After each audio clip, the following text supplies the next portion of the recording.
You have joined me again as we continue to journey through what it means to understand both explicit and implicit bias.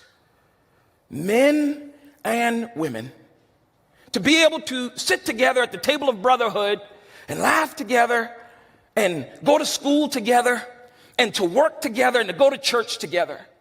Here's another way to say it. He really was trying to bring about racial reconciliation, racial equity, racial justice. And as I really understand this whole concept of racism, it's based in America on someone's skin and ethnicity, and skin is all a farce. This concept of race, it's not true, it's a farce. Our skin is determined by melanin. The hue of our skin is determined based upon the ultraviolet rays of the sun. And if your ancestors lived thousands of years ago closer to the equator or further away from the tropical regions, that is what determined the color of your skin. And as migration took place, there were people that were in colder climates that moved to warmer climates, and thousands of years later, their skin went from white to dark, and so their ancestors actually looked a little bit more like me. This idea, this concept of being divided because one person is golden brown like me and another person might look a little peach, it's such a farce. But in almost every industrialized nation on earth, people have lost their lives because of race and class. We, the National Football League, condemn racism and the systematic oppression of black people. We, the National Football League, admit we were wrong for not listening to NFL players earlier and encourage all to speak out and peacefully protest. We, the National Football League, believe Black Lives Matter. Context. We want to provide awareness and understanding with specific examples regarding the impact of implicit and explicit bias in clinical settings. We want to complete the implicit bias assessment, and we're going to talk about that today because today is that day that we review the Harvard Implicit Bias Assessment. This is the second worst day here at IU North.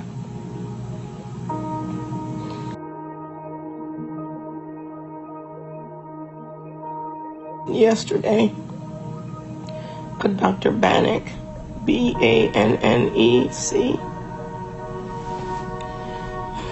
wanted to send me home. You're not even short of breath. I said, yes, I am.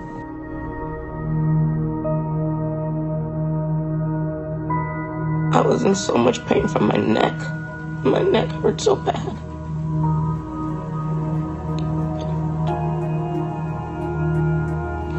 I was crushed. He made me feel like I was a drug addict.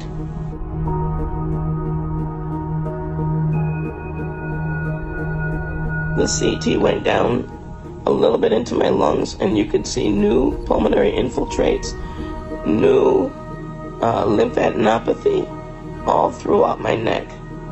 And all of a sudden, yes, we'll treat your pain. You have to show proof that you have something wrong with you. I put forward and I maintain. If I was white, I wouldn't have to go through that.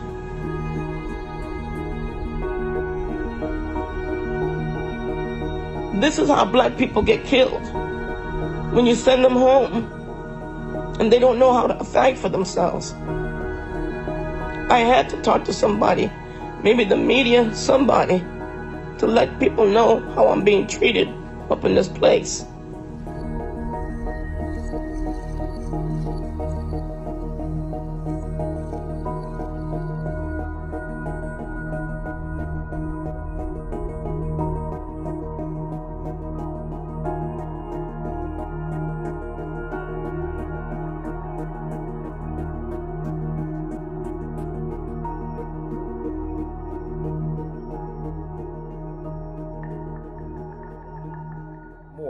Now, the question that we have to ask ourselves is, in addition to are there disparities, if Dr. Moore a physician that was within her own healthcare system. She was interacting with her own colleagues.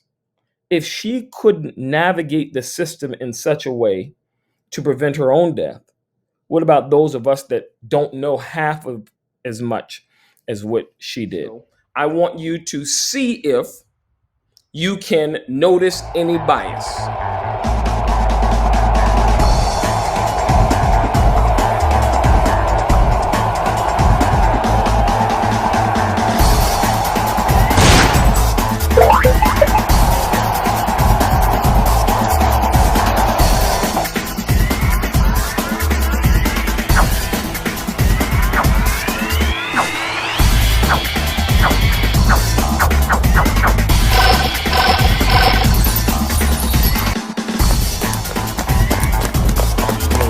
Elephant in the room, and we all understand that.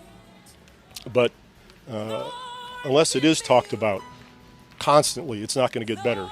People get bored. Oh, is it that again?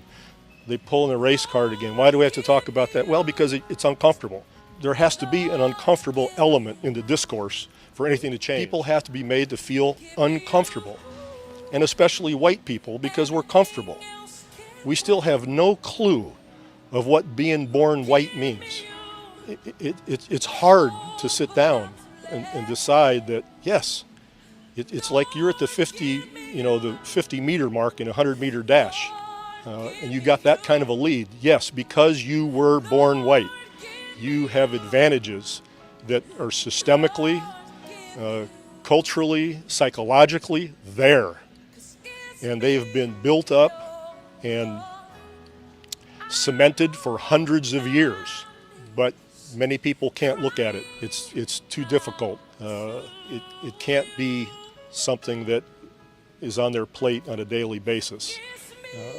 People want to hold their position. People want the status quo. People don't want to give that up. And until it's given up, it's not going to be fixed.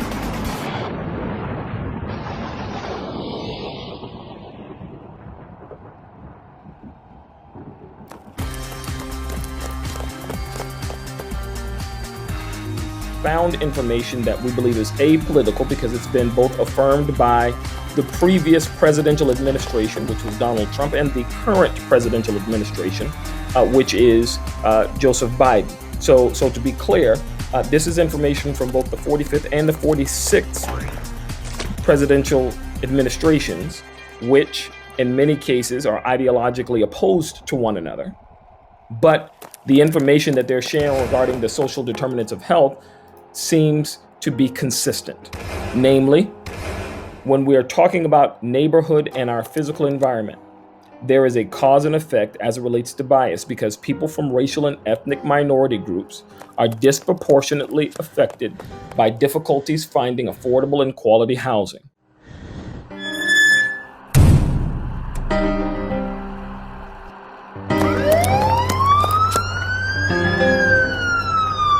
Inequities in treatment may result in distrust of government and healthcare systems. Such barriers increase risk for poor health and health outcomes by limiting health promotion, disease, and injury prevention and condition management activities.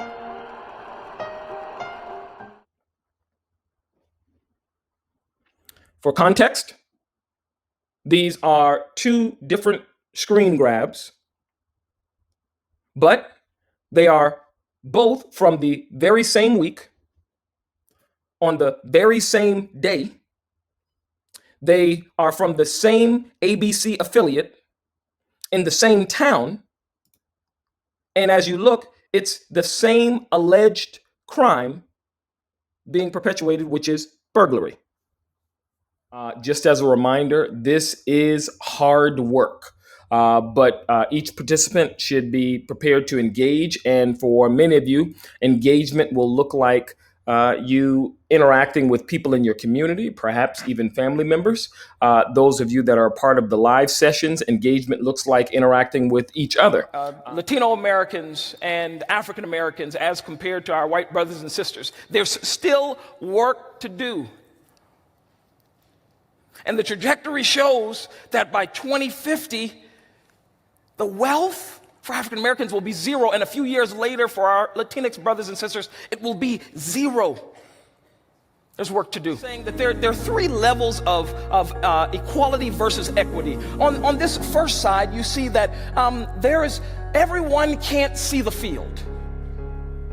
And it's because there's a person that has a little bit more of a privilege than the other person. And so the people that say that we should all have the same box, that's equality. And it seems like it's the right thing. But if at the end of the day, everybody still doesn't have access to the field, that doesn't work for the people that aren't privileged.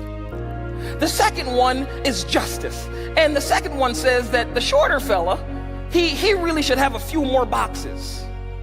But to those that have been privileged to do the second portion, which is justice, that really seems like oppression to the person who had the greater access from the beginning. And so the reality is, what we really want is equity, to remove the barriers so that we all can have access to the field.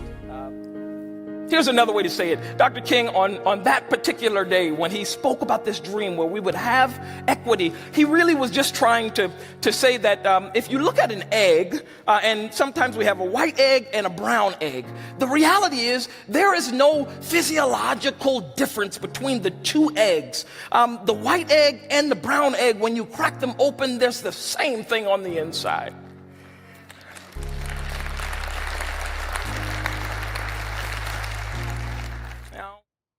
But I'll say this in closing.